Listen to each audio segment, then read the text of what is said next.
tão profundo que foi a experiência do apóstolo Paulo. E ele mesmo teve uma outra experiência, para que ele não se exaltasse.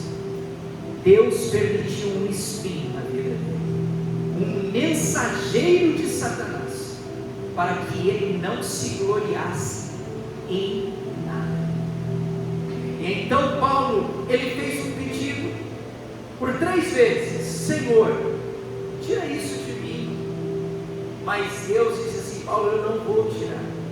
Você vai conviver com isso toda a sua vida, mas eu vou ser suficiente na tua vida para você suportar toda essa dor, toda essa sua dificuldade, todo esse empecilho na sua vida. Queridos, e é sobre essa graça que basta na nossa vida que eu quero ministrar no teu coração. Por que essa graça nos basta? Por que Deus estava dizendo para Paulo: Paulo, olha, a minha graça ela é suficiente na sua vida?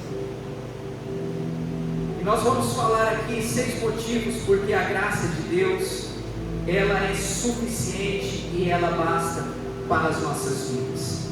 Em primeiro lugar, a graça de Deus nos basta porque essa graça ela se manifestou por meio de Jesus. Deus ele enviou o seu Filho Jesus Cristo. O livro de João 3,16 diz assim: porque Deus ele amou o mundo de tal maneira que deu o seu Filho unigênito para morrer pelos nossos pecados, para que todo aquele que nele crê não pereça, mas venha ter a vida eterna. A maior demonstração desta graça foi Deus ter enviado uma solução, não temporária, mas uma solução que mudaria o rumo de toda a humanidade. Mudou a nossa sorte, mudou o nosso rumo. A graça ela começa no coração de Deus antes de chegar às nossas mãos. Graça é favor imerecido de Deus. Nós não éramos merecedores, mas aprove a Deus enviar o seu Filho para morrer pelos nossos pecados. Olha o que diz o livro de João 5,8. Deus ele prova o seu amor para conosco, que Cristo morreu por nós, sendo nós ainda pecadores. Cristo não morreu por pessoas que já tinham conseguido se tornar dignas, mas Cristo morreu por nós, meros homens pecadores, condenados ao inferno. Será que você pode dar uma glória a Deus nessa noite? A graça se manifestou por meio de Jesus. Ele se vestiu de pele humana, ele se tornou como eu e você.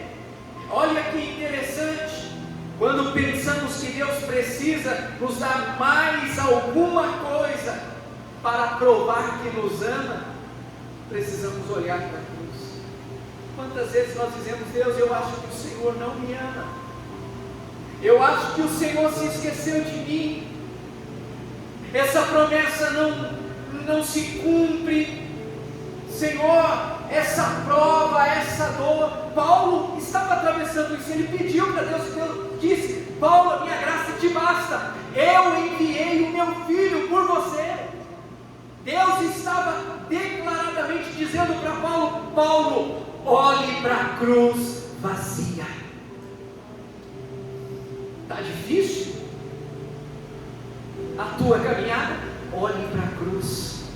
A graça se manifestou de tal maneira que Jesus morreu no Calvário pelos nossos pecados. E se Deus não tivesse feito mais nada além de nos dar Cristo, nós já teríamos recebido infinitamente mais do que a gente merecia. Se partirmos hoje, glória a Deus, recebemos a maior provisão, o maior presente que um ser humano poderia receber: a graça manifesta através de Jesus Cristo. Isso é maravilhoso. É por isso que nós temos que nos gloriar na cruz de Cristo. É por isso que nós temos que elevar os nossos pensamentos para Jesus, olhar para Ele, olhar para a obra que Ele realizou por nós. Sabe por que a graça de Deus nos basta? Porque Jesus se fez maldição por nós. Você parou para analisar que você era um maldito? Que eu era um maldito? Que nós éramos uma maldição? Sim. Olha o que nos diz o livro de Gálatas 3,13. Eu não sei se você já olhou para esse aspecto profundo da graça de Deus. Cristo nos resgatou da maldição da lei, fazendo-se Ele próprio maldição em nosso lugar.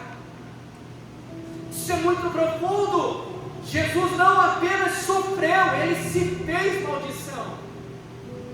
Jesus, Ele tomou sobre si a posição daquele que deveria receber juízo. Isso era para mim e para você. Ele carregou sobre os seus ombros a maldição de todos, a maldição de uma humanidade. É por isso, queridos, que nós estamos aqui nesta noite. Somos abençoados com todas as sortes de bênçãos. A Bíblia, ela nos diz que a bênção de Deus, ela nos seguiria se andarmos em obediência aos princípios da palavra de Deus. Aonde nós formos, a bênção conquistada por Jesus na cruz do Calvário acompanha eu e você. A nossa entrada, a nossa saída será abençoada. Aonde colocarmos as nossas mãos, aonde pisarmos a planta dos nossos pés, será abençoado, porque em nós não há mais maldição. Olha a palavra que Deus ele deu para Abraão. Abraão, eu vou abençoar todos aqueles que te abençoarem. A bênção está sobre você. Querido, fique tranquilo. Pessoas têm jogado praga sobre mim, jogado praga no meu casamento, na minha família. Fique tranquilo. Deus disse para Abraão: eu vou abençoar aqueles que te abençoarem, mas aqueles que amaldiçoarem vocês, eles serão amaldiçoados. Querido, sobre nós está a bênção de Deus.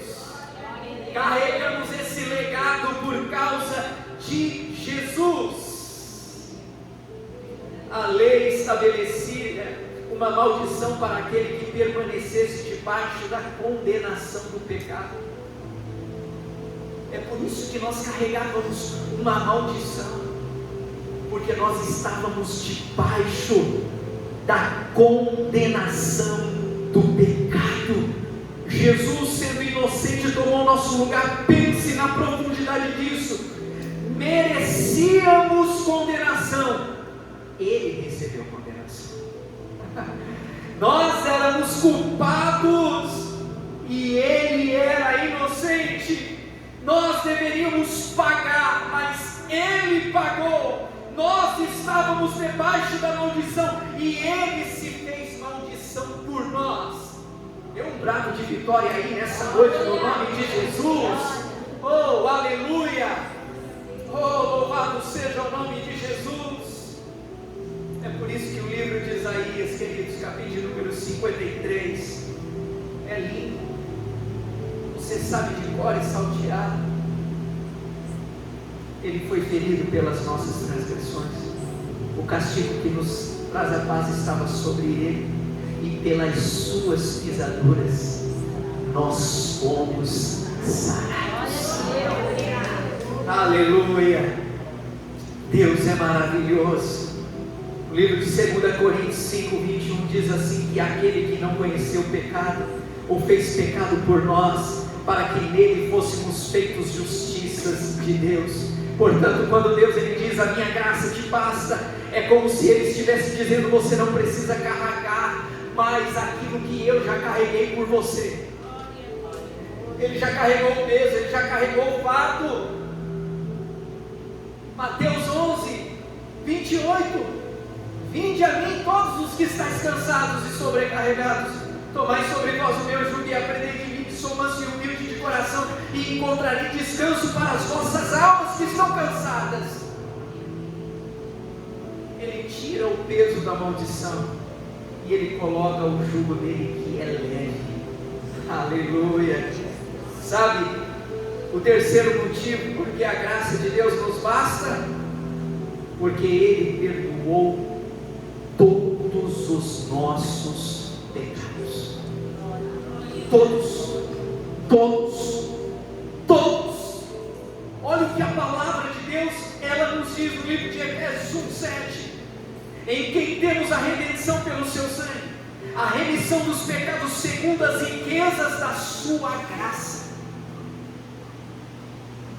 Ele levou todos os nossos pecados. O livro de Isaías, Deus ele diz assim: não vos lembrei das coisas passadas, nem considereis as antigas, eis que eu faço uma coisa nova em sua vida. Sabe o que Deus está dizendo aqui declaradamente para mim e para você? Ele não se lembra mais dos nossos erros passados, dos nossos atos pecaminosos. Mas o diabo ele faz uma coisa: de você ficar preso naquilo que você fez de errado. Mas a graça de Deus não se lembra, porque aonde abundou o pecado, superabundou a graça de Deus. Que lindo isso, irmãos! Cheios de pecados, mas Deus ele não considerou isso. Ele nos amou e Ele nos perdoou.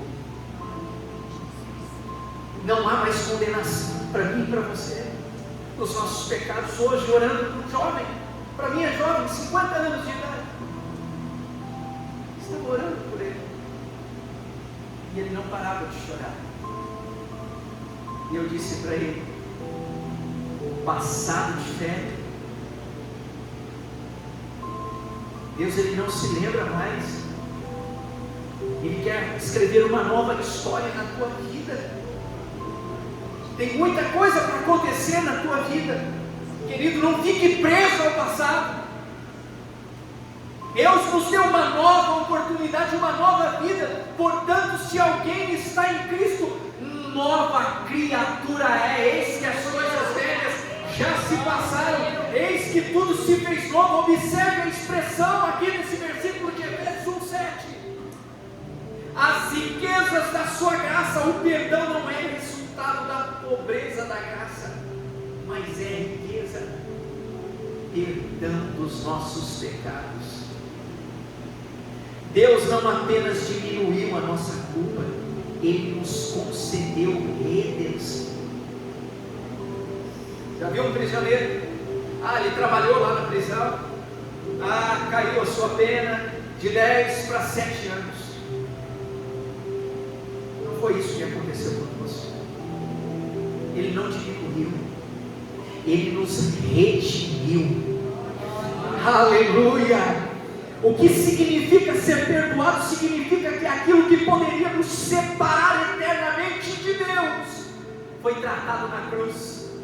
O livro de Colossenses diz que o decreto de acusação contra mim e contra você foi pregado lá na cruz de Cristo. Aleluia! Salmo 103:12 diz assim: quando está longe o oriente do ocidente, assim afasta de nós todas as nossas transgressões.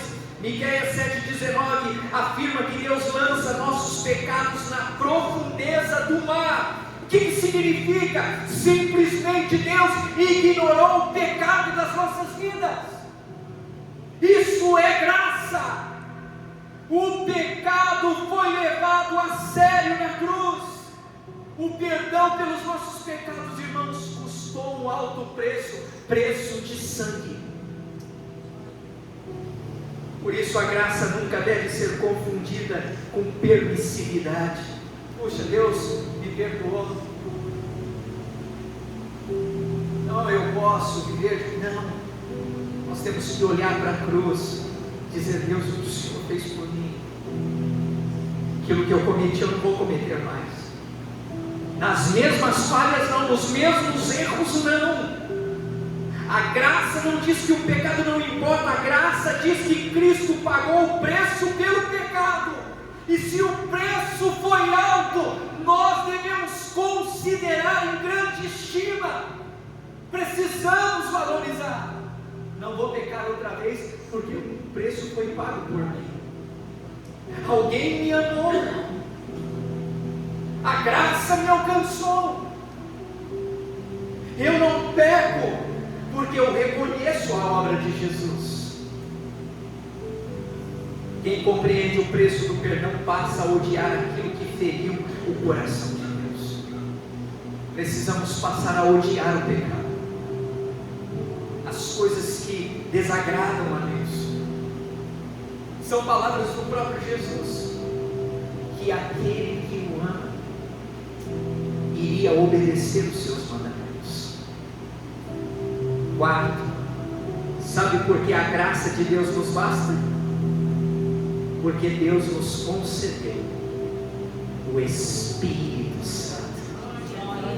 Não, Jesus ele veio, se fez condição por nós, perdoou os nossos pecados, e agora passamos a viver uma nova vida. Mas Jesus diz: você não vai viver de qualquer maneira. Eu não vou estar aqui fisicamente para te ajudar, mas eu vou estar aqui por meio do Espírito Santo. Aleluia! Oh, aleluia! João 14,16, Jesus ele rogou ao Pai o Consolador, o Espírito Santo habita em nós. Ele nos consola, Ele nos guia, Ele nos conforta, Ele nos convence do pecado, Ele nos fortalece, Ele nos capacita para testemunhar a mudança que aconteceu na nossa vida. A gente passa a falar para as outras pessoas. Isso é graça de Deus. O Espírito Santo então passa, irmãos, porque sozinho a gente não consegue. Ele passa a produzir fruto na nossa vida. Isso é graça. Ele passa a produzir paz, Ele passa a produzir alegria, Ele passa a produzir domínio próprio, benignidade, Ele nos amansa, mansidão. É só Deus. Mas olha que interessante, a Bíblia diz que é fruto do Espírito. A gente não encontra aqui nessa terra, não tem nessa terra, vem do céu. Nessa noite você pode clamar: Espírito Santo, eu quero viver o teu fruto. Espírito Santo, eu não tenho conseguido dominar a minha natureza pecaminosa. Espírito Santo, eu não tenho conseguido dominar as palavras dos meus lábios, as minhas ações, as minhas atitudes. Me ajuda, amansa o meu coração. Espírito Santo, eu não quero isso para mim. Eu não estou conseguindo dormir por causa das provas, das lutas. Estou emagrecendo. Olha, eu estou parecendo um zumbi na minha casa, andando para lá e para cá, não consigo. O Espírito Santo nessa noite quer produzir o fruto dele, que se chama paz. A paz que excede todo entendimento guardará o vosso coração e a vossa mente em Cristo Jesus. Olhe a Ele, peça a Ele, porque todo aquele que pede recebe, todo aquele que busca encontra. É noite de você encontrar a paz de Jesus para solucionar essa perturbação da sua mente, essa intranquilidade, essa sua insegurança na tua alma. Esse fruto, irmãos, que se chama alegria. Filipenses, a carta da alegria. Outra vez digo: regozijai-vos no Senhor, alegrai-vos sempre no Senhor. A alegria do Senhor é a nossa força, a alegria do Senhor é o nosso ânimo. Romanos 8:9 mostra que aquele que pertence a Cristo tem o Espírito de Cristo. Isso é graça. Deus, Ele não apenas disse para mim e para você, depois que Jesus morreu e ressuscitou: Ô Joãozinho, Joana, Maria, daqui para frente, vá e tente viver por si. Deus não disse assim. Jesus, ele disse: Pai, eu só vou se o Senhor enviar o Espírito Santo, porque sozinhos eles não vão conseguir viver a vida que o Senhor tem projetado através da minha morte e da minha ressurreição. Ele disse: em essência, eu habitarei em você, eu o capacitarei. Hoje todos nós, por meio de Jesus, a gente não pode dizer: eu não consigo, eu não posso, eu não sei, é difícil demais. Isso é voz satânica na tua mente, é o diabo soprando no teu coração, na tua mente: você não consegue, você não vai conseguir, é difícil demais, não é para você. Não, o Espírito Santo habita dentro de nós, ele batalha na nossa mente. O maior campo de batalha do ser humano não é lá na sua sala, não é na cozinha, não é no teu ambiente de trabalho, não é dentro da igreja. A maior batalha que um ser humano ele trava é dentro da sua própria mente. E o Espírito Santo, ele habita dentro de nós, para que nós possamos vencer as batalhas da mente. Mude o teu dialeto, converse consigo mesmo, acorde pela manhã, vai dormir, bata no teu peito, olha no espelho: eu consigo, eu sou mais do que vencedor, eu nasci para vencer, essa enfermidade não vai me destruir, não, a maldição não, Deus está comigo, o Senhor é meu refúgio, o Senhor é a minha fortaleza. Converse consigo mesmo, cite palavras de fé, não aceite os complexos na sua alma. Por isso a graça de Deus é suficiente, porque Deus não apenas nos dá uma missão, Ele nos dá a sua presença para cumprirmos a missão que Ele tem para cada um de nós nessa terra. Sozinho a gente não consegue, mas o Espírito de Deus está sobre a nossa vida. Quinto, sabe por que a graça de Deus nos basta, queridos?